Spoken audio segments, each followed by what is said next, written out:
My job is at the University of Auckland. I'm the Matthew Abel Professor of Macroeconomics there, and I'm from this country, but I went to study in England. I did a PhD at Oxford University and worked at then Princeton University, Imperial College London School of Economics. I've been working as an economist now for 30 or 40 years. My first job was at the Reserve Bank.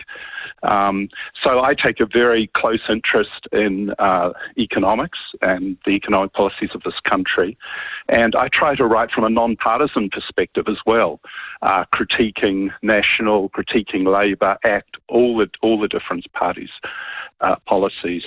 What I discovered was when I would write articles that were critiquing National or ACT, the mainstream media was so happy to pick them up. The Herald would gladly accept them. When I wrote articles critiquing Labour and the other side, they began to be systematically rejected.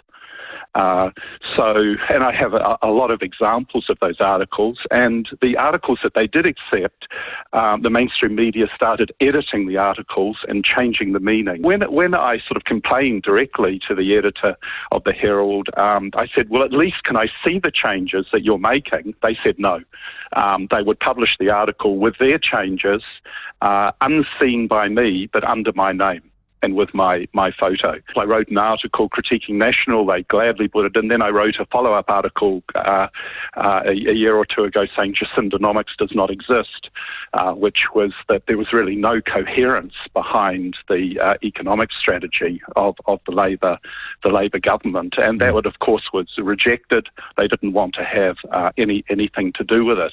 Mainstream media, that is the likes of One News and the big outlets like Herald News Hub stuff, don't respect the election result.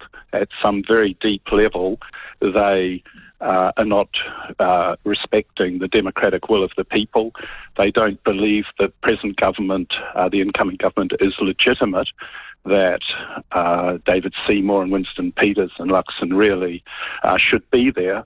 And they're engaging in a full-blown attempt, not from day one, from day -1, whilst the coalition negotiations were going on, to overthrow the government.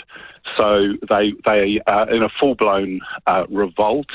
They're mounting a coup in the only way they know how, weaponising words and trying to influence the Kiwi public. It's never happened before in our history.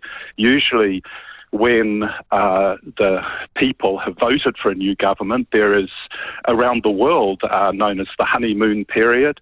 It can be at least a year or several years where, at least at the start of a term, there is an enormous goodwill shown because the people want the new government to get on with its agenda.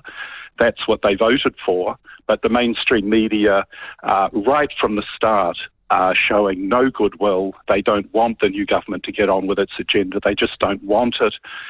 Its lines don't fit in with their narrative, and they want the new government out. So I don't think we've ever seen this in the history of our country.